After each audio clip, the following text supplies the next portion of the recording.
கர்த்தராகிய இயேசுவின் இனிமையுள்ள நாமத்தில் நான் உங்களை வாழ்த்துகிறேன், வரவேற்கிறேன். இந்த ராத்திரி வேளையில் நாம் ஒருமித்து தேவனை ஆராதிக்க, தேவனை துதிக்க, கர்த்தருடைய வார்த்தைகளை தியானிக்க தேவன் நமக்கு கிருபை செய்திருக்கிறது. அவர் நல்லவர், வல்லவர், வாக்கு மாறாத தேவன். தேவன் நம்மை ஒருபோதும் கைவிடுதவர் அல்ல.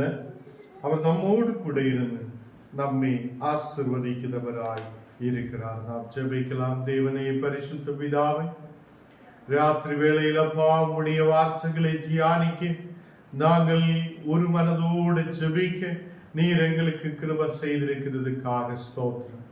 தேவனே, நாங்கள் இந்த உலகத்தில் ஆயிருக்கும் போது உம்மையே சார்ந்திருக்க, உம்முடைய பிள்ளைகளாயிருக்க, தேவனே உம்முடைய விசுவாசத்தில் ஆயிருக்க நீர் கிருபை செய்திருக்கிறதுக்காக ஸ்தோத்திரம். தேவனே, நீர் எங்களை பலப்படுத்தும், ஆசீர்வதி.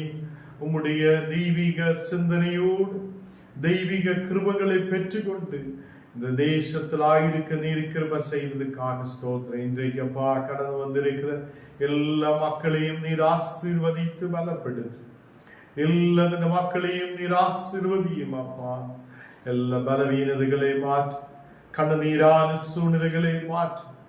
தேசத்தில் ஆசீர்வதித்து பலப்படுத்தி வழி நடத்தும். இந்த பிள்ளைகள் செழிப்பான நிலத்தில் நிற்குத மரமாதிரி வளர்ந்து பெருகி ஆசீர்வதிக்கப்பட, ஒருபோதும் இல உதராது தேசத்தில் ஆசீர்வதிக்கப்பட்டவங்களாய் காணப்பட இந்த மக்களுக்கு நீர் கிருபை செய்யும். இன்றைக்கு அப்பா பேஸ்புக்கிலூட, யூடியூபிலூட இந்த வார்த்தைகளை தியானிக்கிற ஒவ்வொரு மக்களையும் உம்முடைய கருத்தில் ஒப்பு கொடுக்கிறேன். இந்த மக்களுடைய குடும்பங்களை நீர் ஆசீர்வதித்து பலப்படுத்தும். இனி வர வேண்ட மக்களை உம்முடைய கருத்தில் ஒப்பு கொடுக்க, ஏற்ற நேரத்தில் கடந்து வர கிருபை செய்யும். எங்களை முற்றிலும் தாழ்த்துகிறேன், அர்ப்பணிக்கிறேன் இயேசுவின் நாமத்தில் ஜெபங்கள் நல்ல பிதாவே, ஆமென், ஆமென். கர்த்தர் நம்மை ஆசீர்வதித்து வழி நடத்துவார். எபேசியர் 3 அதிகாரம் അതിന്റെ 20 വചനം നാം വാസിக்கலாம். എഫേസ്യർ 3 அதிகாரம் അതിന്റെ 20 വചനം. நாம் வேண்டிக் கொள்ளுகிறதுக்கும் நினைக்கிறதுக்கும் மிகவும் அதிகமாய் நமக்குள்ளே கிரியை செய்கிற வல்லமையின் படியே நமக்கு செய்ய வல்லவராய் இருக்கிறார். அவருக்கு சதா காலங்களிலும் மகிமை உண்டாவதாக. கர்த்தருடைய பிள்ளைகளே, நம்முடைய தேவன் நம்மை சதா காலங்களிலும் ஆசீர்வதிக்கிறவராய் இருக்கிறது. நேற்று தினத்தில் நாம் தியானித்திருக்கிறது, அவருடைய ஆவியினாலே நம்முடைய உள்ளார மனுஷனை வல்லமையால் பலப்படுத்துத ஒரு தேவன். நம்முடைய உள்ளார மனுஷன் பலப்பட வேண்டும் என்று நாம் தியானித்திருக்கிறோம். கர்த்தருடைய பிள்ளைகளே, நாம் ஓரோ நாளும் தேவனே, என்னுடைய இந்த காலை வேளையிலிருந்து நாங்கள் புறப்படுத எல்லா இடத்திலும் ஒரு பாதுகாப்பு வேண்டும் என்று நாம் ஜெபிக்கிறோம். என்னையும் என்னுடைய குடும்பத்தையும் பாதுகாக்குங்க, விடுதலோடு வழி நடத்துங்க என்று நாம் ஜெபிக்கிறது. நாம் வேண்டிக் கொள்ளுவதிலும் நினைக்கிறதிலும் அதிகமாய் நமக்குள்ளே கிரியை செய்கிறார் வல்லமை இருக்கிறார் என்று நாம் விசுவசிக்கிறோம். அந்த தேவன் வல்லமையின் படியே நமக்கு அதை செய்ய வல்லமை உள்ளவராய் இருக்கிறார் என்றும், அவர் வல்லவராய் இருக்கிறார் என்றும் நாம் விசுவசிக்கிறது. ஹல்லேலூயா. கர்த்தருடைய பிள்ளைகளே, இந்த ராத்திரி வேளையில் நாம் வேண்டிக் கொள்ளுதலும் நினைக்கிறதிலும் அதிகமாய் செய்து முடிக்கிற தேவன் நமக்கு இருக்கிறது. அவர் என்னையும் உங்களையும் பாதுகாக்குதவர், என்னையும் உங்களையும் இந்த தேசத்தில் ஆசீர்வதிக்கிறவராய் அவர் நம்மோடு கூட இருக்கிறது. நாம் அந்த தேவனை சார்ந்திருக்கிற பிள்ளைகளாய் இருக்கிறோம். அந்த வல்லமை நாம் பெற்றுக்கொள்ளணும். சில நேரத்தில் நாம் இந்த தேசத்தில் இயேசுவை ஏற்றுக்கொண்டிருக்கிறார், விசுவசித்திருக்கிறார், அவரை ருசித்து பார்த்திருக்கிறது. நேற்று தினத்தில் நாம் தியானித்தது போல அவருடைய வல்லமை நமக்கு தேவையாய் இருக்கிறது. கர்த்தருடைய வல்லமை நமக்குள்ள இறங்கி வருகிறது. தேவன் நம்மை தொடுவதும் நமக்கு தெரியப்படும். தேவன் என்னை தொட்டிருக்கிறார் என்றும் தேவன் என்னை பலப்படுத்துகிறார் என்றும் நமக்கு தெரியும். ஒரு நெருப்பு நல்ல தீ போட்டு நல்ல பெரிய தீயாய் இருக்கும் போது அந்த நெருப்பு பக்கத்தில் நாம் கடந்து செல்லும் போது நமக்கு ரொம்ப அது சூடாய் இருக்கும். நமக்கு தெரியும் அது ரொம்ப நெருப்பு பயங்கர சூடாய் இருக்கிறது என்று.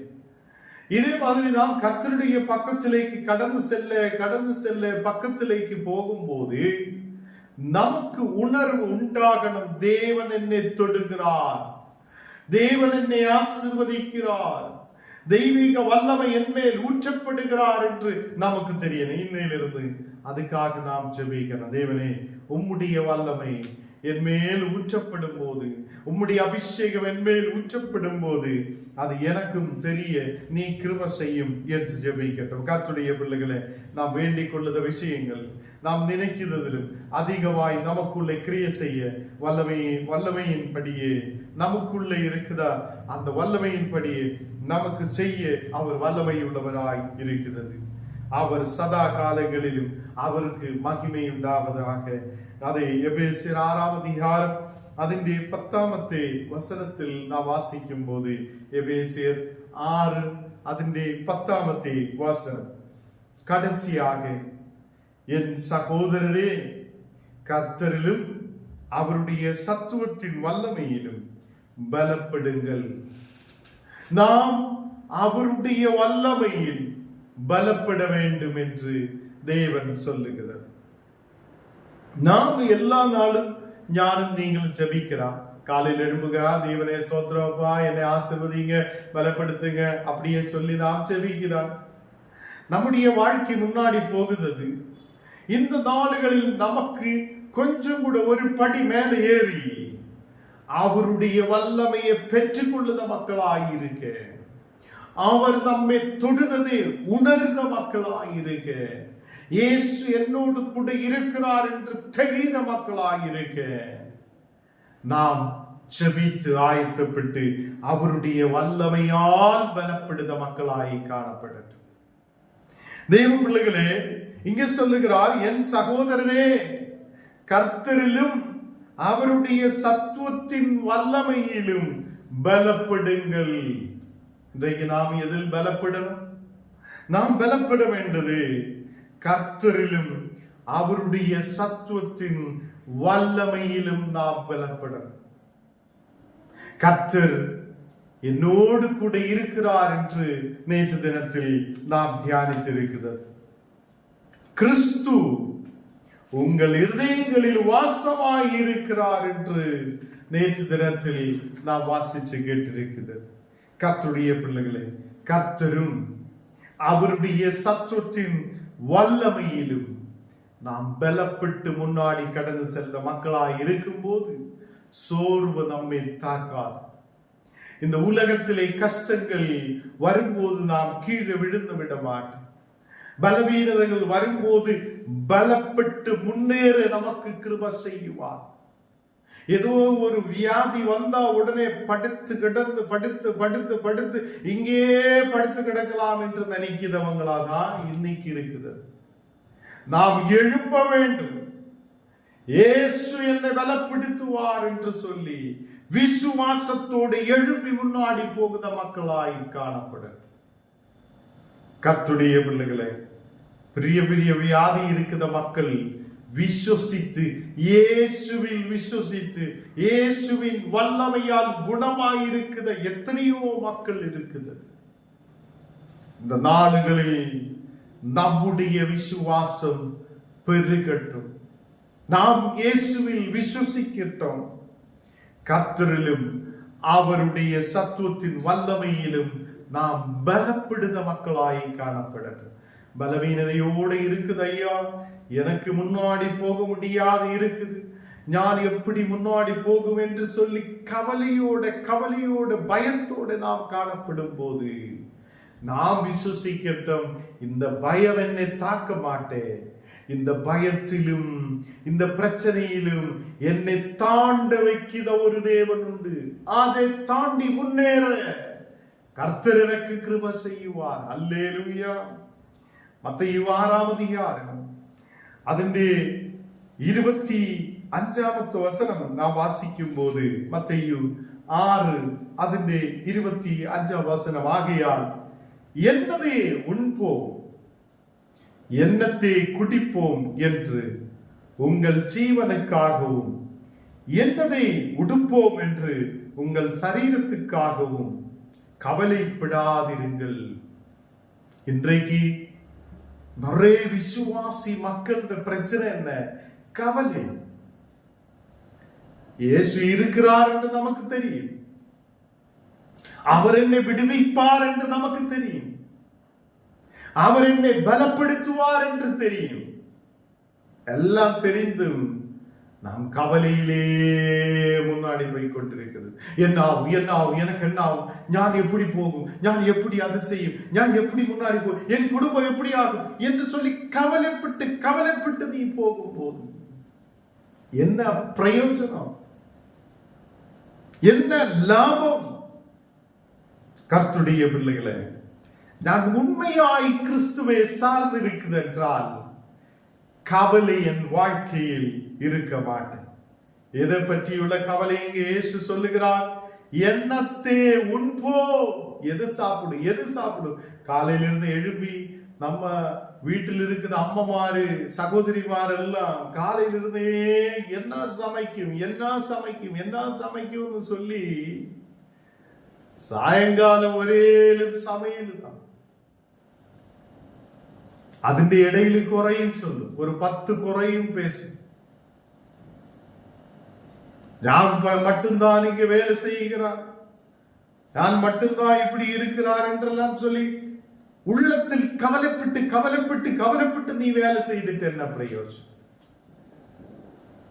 கர்த்தருடைய பிள்ளைகளே, என்னத்தை சாப்பிடும், என்ன உண்போம், என்னத்தை குடிப்போம் என்று உங்கள் ஜீவனுக்காக நீ கவலைப்படாதிருக்கட்டும். எனக்கு ஒரு வேலை இல்லையே, நான் வேலை செய்தாதான் முன்னாடி போகுவேன் என்று நாம் சொல்லி கவலையோடு இருக்குது அநேக மக்கள். வேலை செய்து பணம் கொண்டு வந்து சேர்த்து வச்சா கூட அதை எடுத்து பயன்படுத்தி கஷ்டத்தோடு இருக்குது அநேக மக்கள் உண்டு. இந்த உலகத்தில் மனிதன் கவலையோடு முன்னாடி போகுது. கர்த்தர் நல்லதை செய்தாலும் நாம் அவரை நினைக்கிறதுக்கு பதிலா நாம் கவலையோட வாழ்க்கையை முன்னாடி கொண்டு போகுது. சந்தோஷமும் மகிழ்ச்சியும் நம் குடும்பத்தையே இல்லாத போகுது. ஒரு மகன் இப்படி சொல்லி இருக்கிறது, என்னுடைய மனைவி 60,000 ரூபாய் சம்பாதிக்கிறார், ஞானும் ஒரு 70,000 ரூபாய் 75,000 ரூபாய் சம்பாதிக்கிறார்.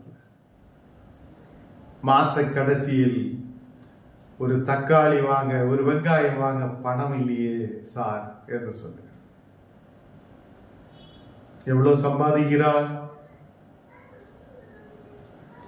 கடைசியில் என்ன சொல்லுகிறார்? கவலையோடு இருக்கிறார். இவ்வளோ சம்பாதித்தும் மனிதன் திருப்தி அடையிறது இல்லை, திருப்தியோட வாழ தெரியாதவங்களாய் காணப்படுகிறார். இன்றைக்கு ஒரு பிளாஸ்டிக் கவர் போட்டு ஒரு சின்ன வீடு கட்டி, பிளாஸ்டிக்கிலே வீடு கட்டி தங்குதவனும் சந்தோஷத்தோடு சோத்திர ஆண்டவரே நீ இது கொடுத்ததுக்கு நன்றி, இன்னைக்கு கிடைத்த ஆகாரத்தின் நன்றின்னு சொல்லி இருக்குது எத்தனையோ மக்கள் இருக்கிறார். சென்னையில் எல்லாம் நான் போகும்போது அநேக குடிசைகளில் எல்லாம் கடந்து செல்லும். அவங்கள வீட்டுக்குள்ள போனோம்னா குனிஞ்சி அப்படியே உள்ள போனோம். பனை ஓலை வச்சுதான் வீடு வைத்திருக்கும், பனை ஓலையில் அப்படியே சின்ன குடிசைகள் வச்சிருக்கும். அந்த வீட்டுக்குள்ள எல்லாம் போனா எவ்வளவு சந்தோஷம், எவ்வளவு மகிழ்ச்சி, அந்த மக்கள் எவ்வளவு ஸ்தோத்திரத்தோட ஜபத்தோட கர்த்தரை துதித்து ஆராதித்து காணப்படுகிறார்.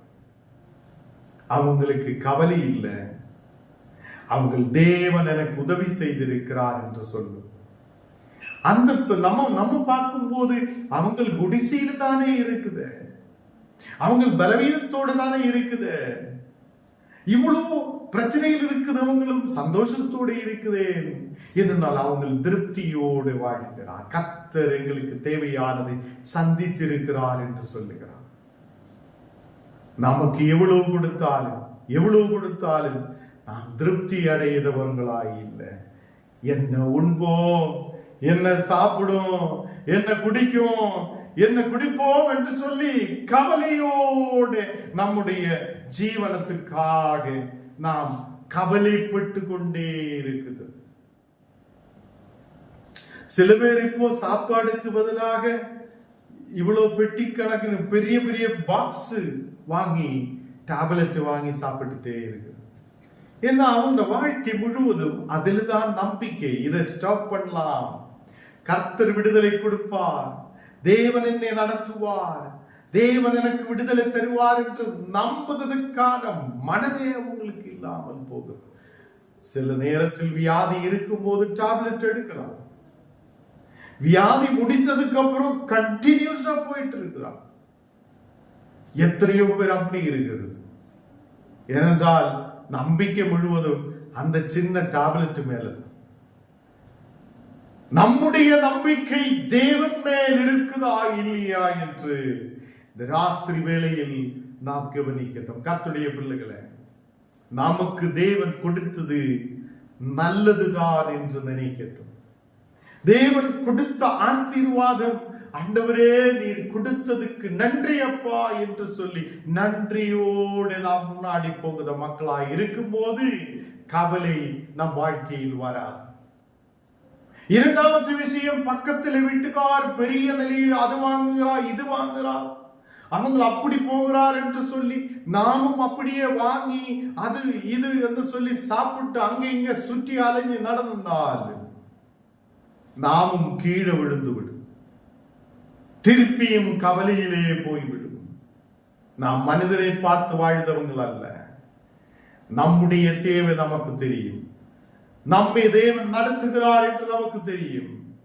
அந்த தேவன் கொடுக்கிறதை வைத்து திருப்தியோடு முன்னாடி போக, சந்தோஷத்தோடு மகிழ்ச்சியோடு முன்னாடி போக நாம் கற்றுக்கொள்ளட்டும்.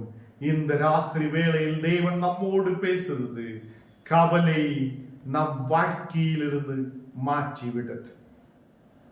எத்தனை பேர் விரும்புகிறார் என் குடும்பத்தில் இருந்து கவலைகள் மாறப்படும்? எத்தனை பேர் விரும்புகிறார் என்னுடைய குடும்பம் கவலை இல்லாத, டென்ஷன் இல்லாத, பலவீனம் இல்லாத, நாம் கர்த்தரிலும் அவருடைய வல்லமையிலும் பலப்படுத மக்கள் என்றால் இந்த உலகத்தில் என்ன சாப்பிடு, என்ன குடிக்கு, என்ன உடுக்கு என்று சொல்லி நீ கவலைப்படாதே. இங்கே வசனத்தில் சொல்லுகிறார், எண்ணத்தை உடுப்போம் என்று உங்கள் சரீரத்துக்காகவும் கவலைப்படாதீங்க. ஏனென்றால் அங்கு தேவன் சொல்லுகிறது, கவலைப்படாதீங்கள் என்று உங்களுக்கு சொல்லுகிறேன். ஆகாரத்தை பார்க்கிலும் ஜீவன், அந்த ஆகாரம் சாப்பாடை பார்க்கிலும் ஜீவன் தான் முக்கியம். எத்தனை பேருக்கு புரிகிறார்?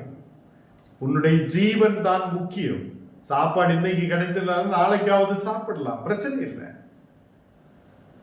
ஜீவன் உனக்கு முக்கியமாக இருக்கிறது, அது நீ உணரட்டும். அல்லேலூயா. இந்த ராத்திரி வேளையில் நாம் உணரணும், ஜீவன் தான் முக்கியம். அந்த ஜீவன் நம்முடைய சரீரத்தில் நிற்கணும் என்றால் நல்ல உணவுகள் சாப்பிடணும். அதாவது அதுக்காக ஒரு கொஞ்சம் சாப்பிட வேண்டிய இடத்தில் ஒரு 2 பிளேட் வாரி சாப்பிட்டு நாளைக்கு வியாதியோட நீ சத்து போனோம் என்று அல்ல தேவன் விரும்புவது. உனக்கு தேவையானதை கொடுக்க தேவன் உண்மையுள்ளவர் என்று சொல்லி வருகிறார்.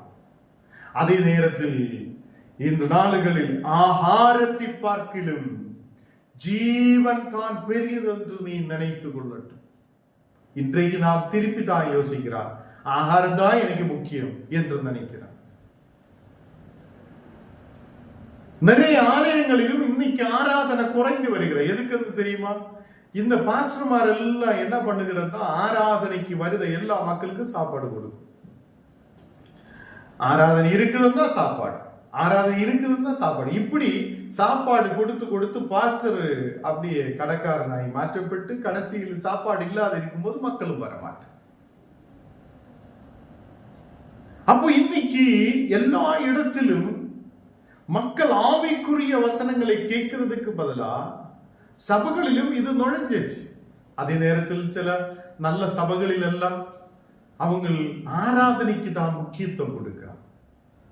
ஆராதனைக்கு முக்கியத்துவம் கொடுக்கிற இடங்களில், தேவனை துதிக்கிற முக்கியத்துவம் கொடுக்கிற இடங்களில் நாம் கடந்து செல்லுத பிள்ளைகளாய் காணப்படும். கர்த்தருடைய பிள்ளைகளே, நமக்கு ஜீவன் ஆகாரத்தை பார்க்கிலும் ஜீவன் தான் முக்கியம் என்று நாம் தெரியட்டும். உடைய பார்க்கிலும், நாம் போட்டிருக்கிற இந்த உடைகளை பார்க்கிலும் சரீரம் விசேஷித்தவர்கள் அல்லவா என்று இயேசு கேட்கிறார். இன்றைக்கு உடைகள் தான் முக்கியத்துவம் கொடுக்கும் போது உன்னுடைய சரீரத்துக்கும் நீ முக்கியத்துவம் கொடுக்க வேண்டும். உடைக்கு கொடுக்கிற முக்கியத்துவம், இந்த ஆடைகள் உடைக்கு கொடுக்கிற முக்கியத்துவம் நாம் இன்னைக்கு சரீரத்துக்கு கொடுக்கிறது இல்லை. கர்த்தருடைய பிள்ளைகளே, நீங்க ஜீவன் உங்களுக்கு பெருசாய் இருக்குது. சரீரத்துக்கு நீங்கள் முக்கியத்துவம் கொடுக்க வேண்டும், உடைக்கு அல்ல. உன்னுடைய சரீரம் இந்த உலகத்தில் இருக்குதே அந்த கடவுளுடைய கிருபை என்று நீ நினைக்கணும். உன்னுடைய ஜீவன் இங்கு நிற்கிறதே கர்த்தருடைய கிருபை என்று நினைக்கட்டும். இல்லாத நீ பயங்கரமான 5 ஸ்டார் ஹோட்டல்ல சாப்பிடுகிறார் என்று சொல்லி அங்கே எந்த முக்கியத்துவம் இல்லை. உன்னுடைய வீட்டில் பெரிய சாப்பாடுகள் வைத்து வேஸ்ட் பண்ணி எடுத்து கொட்டியாச்சு என்று சொல்லி எந்த முக்கியத்துவம் இல்லை. நம்முடைய ஜீவன் அதுதான் முக்கியத்துவம். கர்த்தருடைய பிள்ளைகளே, ஆகாரத்தை பார்க்கிலும் ஜீவன், உடைய பார்க்கிலும் சரீரமும் விசேஷித்தவர்கள் அல்லவா. இந்த நாளுகளில் நம்மை பலப்படுத்துத ஒரு தேவன் உண்டு. நம்மை ஆசீர்வதித்து வழி நடத்துத ஒரு தேவன் உண்டு. கர்த்தருடைய பிள்ளைகளே, தேவன் நம்மை பலப்படுத்துதவர். இந்த உலகத்தில் கொஞ்ச நாள் கழியும் போது நாம் பலவீனமாகும். அப்போது நம்மை கரத்தில் பாதுகாக்க இயேசு உண்மையுள்ளவராயிருக்கிறது. வியாதியோடு நீ இருக்கலாம், யார் எனக்கு உதவி செய்வார் என்று சொல்லி நீ இருக்கலாம். இந்த நேரத்தில் தான் அந்த உண்மையான கர்த்தருக்கு முன்பாக கடந்து வரட்டும். அவரை நம்பட்டும், அவரை விசுவாசிக்கட்டும். உன் கவலைகளை எல்லாம் மாற்றுதவர் அவரே. கர்த்தர் நம்முடைய கவலைகளை மாற்றுதவர். கவலை மாறணும் என்றால் இயேசு இங்க சொல்லிய அந்த வார்த்தைகள் கொஞ்சம் கூட திருப்பி நாம் தியானிக்க வேண்டும். கவலை நம் வாழ்க்கையில் இருந்து மாறணும் என்றால் என் ஜீவன் முக்கியத்துவம் விசேஷித்ததென்று, என் ஜீவன் விசேஷித்ததென்று நான் நினைக்கட்டும். என்னுடைய சரீரம் விசேஷித்ததென்று நான் நினைக்கட்டும். இன்றைக்கு உள்ள மக்கள் அநேக இடங்களில் கடந்து சென்று உடைகளை வாங்கதான் முன்னாடி போகும். அப்போது உள்ள இருக்கிற சரீரம் கொஞ்சம் பலவீனமானா கூட அந்த சரீரத்தை பலப்படுத்த நினைக்க மாட்டேன். இந்த சரீரம் இருந்தால் தான் ஆவிக்குரிய சரீரம் இங்கு இருக்க முடியும் என்று நீ நினைக்கணும். இந்த சரீரத்தில் நாம் இருக்கும் போது எழும்ப முடியாத பலவீனத்தையோட படுத்து கிடந்து எது செய்ய முடியும்? நமக்கு நடக்க முடியாத சூழ்நிலைகள் இருந்தால், இந்த உலகத்தில் எது வேலை செய்ய முடியாத சூழ்நிலை இருந்தால் நமக்கு எப்படி போக முடியும்? நாம் வந்து நினைத்து பார்க்கட்டும். இது கர்த்தருடைய கிருபை அல்லவா? தேவன் இந்த சரீரத்தை பாதுகாக்குதே, ஜீவனை பாதுகாக்குதே ஒரு விசேஷமான காரியமாய் நாம் நினைக்கணும். இல்லாத என்ன சாப்பிடு, என்ன உடுப்பு, என்ன சாப்பிடுவேன், எப்படி போகும், எப்படி உடுக்கும், ஐயோ எனக்கு எல்லாம் கவலை என்று சொல்லி இருக்கிற மக்கள் இன்றைக்கு அந்த கவலைகளை முற்றிலும் விட்டு மாற்று. ஹல்லேலூயா.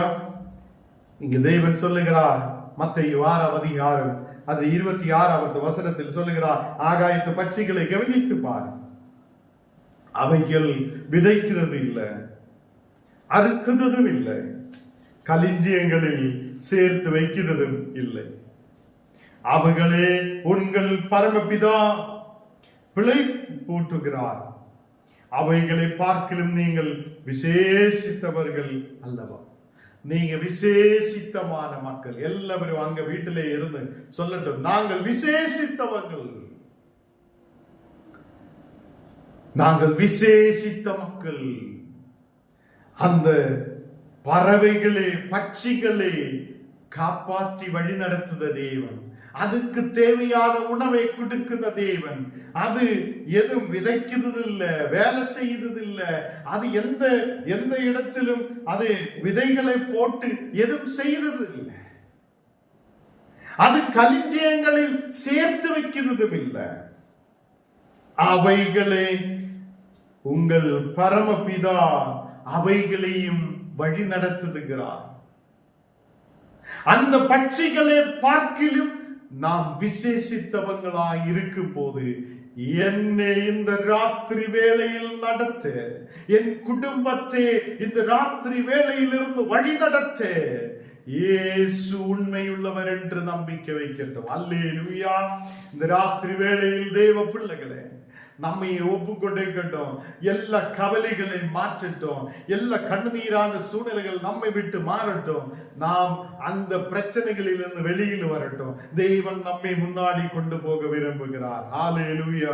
27வது வசனத்தில், கவலைப்படுகிறதுனாலே உங்களில் எவன் தன் சரீர அளவோடு ஒரு முழத்தை கூட்டுவார்?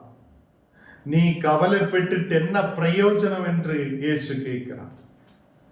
இந்த ராத்திரி வேளை குடும்பத்தை பற்றி கவலைப்படுத மக்கள், பிள்ளைகளை பற்றி கவலைப்படுத மக்கள், என்ன சாப்பிடு என்ன குடிக்கும்னு சொல்லி கவலைப்படுத மக்கள், எப்படி என்னுடைய வாழ்க்கை இனி எப்படி இருக்கும் என்று கவலைப்படுத மக்கள் இதை கேட்கட்டும். கவலைப்படுததினாலே உங்களில் எவனும் தன் சரீரத்து அளவோடு, இப்ப ஞான் இப்படி ஹைட், இவ்வளவு ஹைட் இருக்கிறது, ஞான் கவலைப்பட்டு இதிலிருந்து எவ்வளோ கொஞ்சம் கூட ஒரு முழம் கூட்ட முடியுமா? கவலைப்பட்டு எந்த பிரயோஜனம் இல்லை. ராத்திரி வேளையில் நம்முடைய சரீரத்தில் ஒரு முழத்தை கூட்ட நமக்கு முடியாது. அப்படி இருக்குது. நாம் எதுக்காக கவலைப்படும்? கர்த்தருடைய பிள்ளைகளை நாம் கண்ணுகளை மூடலாம், செபிக்கலாம். இந்த ராத்திரி வேளையில் தேவன் நம்மோடு பேசின வார்த்தைகளை நினைவு கூறட்டும். நமக்கு கையும் காலும், நமக்கு தேவையான மக்களும், நமக்கு தேவையான இந்த உலகத்தில் இருக்க வேண்டிய எல்லா பொருள்களும் தேவன் தந்திருக்கும் போது நாம் கவலையில் அல்லவா முன்னாடி போய்கொண்டிருக்கிறது. அநேக நாளுகள் நம்முடைய வாழ்க்கை முழுவதும் கவலையோடு வாழ்ந்து கொண்டிருக்கிற வாழ்க்கை. இது போதும். இன்றைக்கு இந்த ராத்திரி வேளையில் கவலைகளை இயேசுவின் நாமத்தில் எரிச்சு மாட்டுகிறேன். இனி என்னை கவலைகள் சூழ்ந்து கொள்ளக்கூடாது, பிரச்சனைகள் என்னை சூழ்ந்து கொள்ளக்கூடாது. நான் கர்த்தருடைய பிள்ளையாய் அவர் கொடுக்குதலில் திருப்தியோடு முன்னாடி கடந்து சென்ற பிள்ளைகளாய் இருப்பேன் என்று நம்பிக்கை வைக்கிறேன். என்ன சாப்பிடு, என்ன குடிக்கும், என்ன உடுக்கும் என்று சொல்லி நீ கவலைப்படாதே. இந்த ராத்திரி வேளையில் தேவனே, நான் கர்த்தரிலும் அவருடைய வல்லமையிலும் பலப்பட விரும்புகிறேன். தேவ வல்லமையால் கர்த்தர் உங்களை தரப்புகிறது. இந்த ராத்திரி வேளையில் ஓரோ மக்கள் மேல் கர்த்தருடைய வல்லமை ஊற்றப்படட்டும். தெய்வீக ஆக்கினி இறங்கி வரட்டும். வியாதிகள் குணமடையப்படட்டும். பலவீனர்கள் ஒரு குடும்பத்திலிருந்து எரிச்சு மாற்றப்படட்டும். எங்களை முன்னாடி கொண்டு போகிற கர்த்தர் உண்டு. ഞാൻ അവരിൽ ബലപ്പെടുവാൻ, ഞാൻ അവരിൽ முன்னாடி கடந்து செல்லுவார், அவருடைய வல்லமையால் நிரம்புவார் என்று சொல்லி விசுவாசத்தோடு முன்னாடி கடந்து செல்ல எல்லா பலவீனங்கள் மாற்றும். எங்களை முற்றிலும் தாழ்த்தி அர்ப்பணிக்கிறேன். ஆண்டவரே, வியாதியோடு பலவீனத்தோடு இருக்கிற ஓரோ மக்களையும் குணமாக்கும், விடுதலை கொண்டு தரும். இயேசுவின் நாமத்தில் ஜெபங்கள் நல்ல பிதாவே, ஆமென். என் ஆத்மாவே கர்த்தரை ஸ்தோத்திரி, என் முழு உள்ளமே பரிசுத்த நாமத்தை ஸ்தோத்திரி. என் ஆத்மாவே கர்த்தரை ஸ்தோத்திரி, கர்த்தர் செய்த சகல உபகாரங்கள் மறவாதே.